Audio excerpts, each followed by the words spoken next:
Audio Jungle.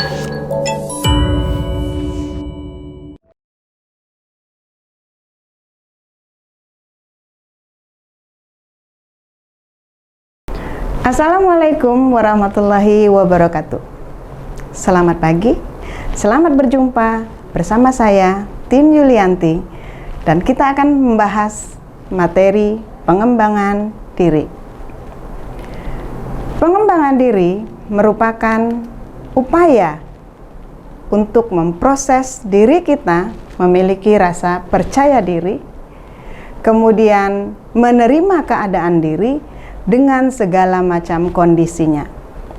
Kita bisa menerima kelebihan diri, kita bisa menerima kelemahan diri, kemudian kita memiliki konsep diri, sehingga kita memiliki aktualisasi diri. Pengembangan diri tidak bisa berjalan secara instan. Dia pasti akan memiliki proses, dan kita akan melalui berbagai macam proses.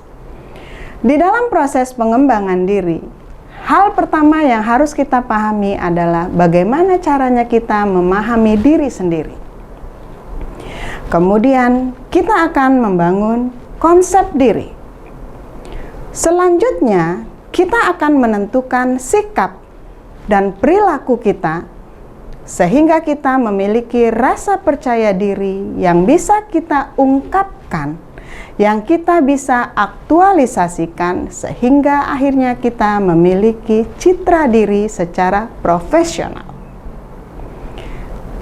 Mahasiswa, saudara-saudara, teman, pada saat kita akan memproses pengembangan diri, target utama yang ingin kita capai adalah bagaimana caranya kita memperoleh kesan diri secara profesional.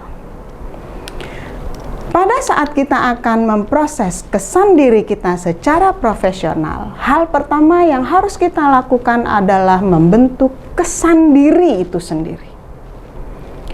Dari kesan diri yang kita munculkan, kita akan meningkatkan performance kita, sehingga kita bisa membentuk kesan diri itu sendiri. Selanjutnya, dari kesan diri itu kita akan membentuk 3 hal: beauty, brain, dan behavior. Dari beauty kita akan bisa membentuk performance. Orang akan melihat kita dari keseluruhan diri kita, mulai dari kontak mata, bahasa tubuh, penampilan, dan ekspresi wajah. Sedangkan dari brain, orang akan melihat kompetensi dan kebisaan kita.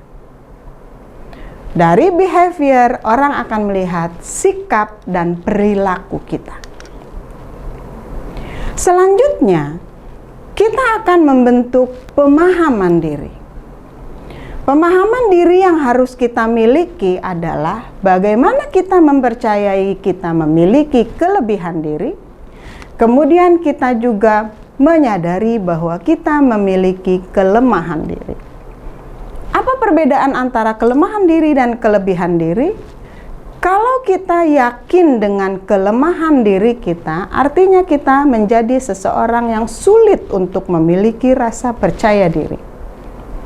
Tetapi kalau kita meyakini bahwa kita memiliki kelebihan diri, kita akan yakin, kita akan paham bahwa diri kita bisa meningkat untuk memiliki rasa percaya diri. Kesadaran pemahaman diri kita mulai dari kita sadari bagaimana siapa saya, bagaimana saya, dan seperti apa saya.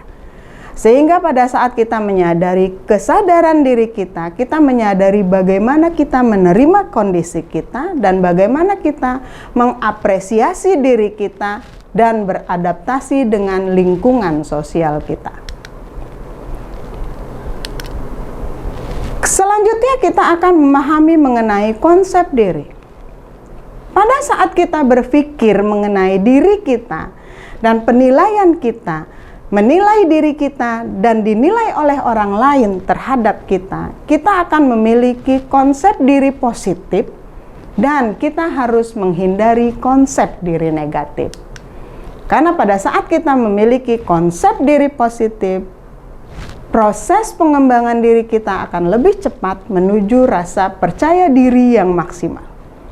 Tetapi kalau kita menyadari hanya konsep diri yang negatif, artinya kita belum bisa menerima kondisi diri kita dan mudah dipengaruhi oleh aspek negatif menurut penilaian orang lain.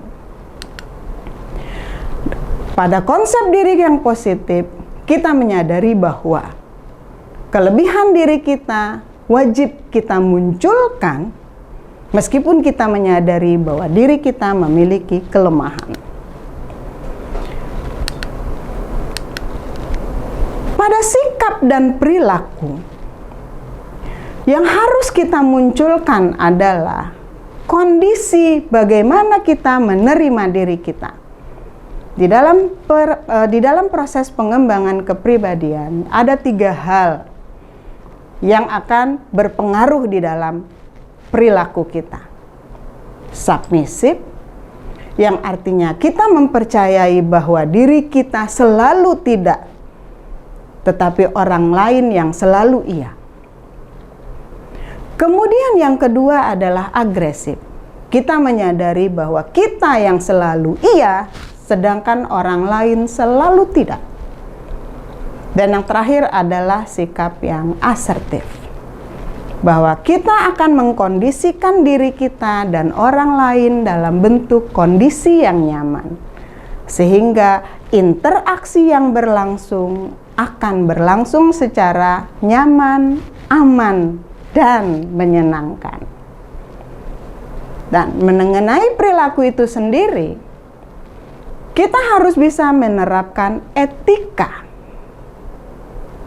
dalam bentuk etiket, penerapan sikap perilaku yang seharusnya kita terapkan di mana saja, kapan saja, dan berinteraksi dengan siapa saja. Sehingga yang terakhir adalah percaya diri.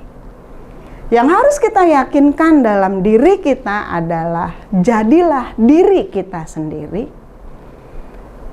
Sehingga pada saat kita mengaktualisasi diri kita, kita akan bebas menentukan siapa dan bagaimana kita, dan kita akan mampu beradaptasi dengan masyarakat di sekeliling kita.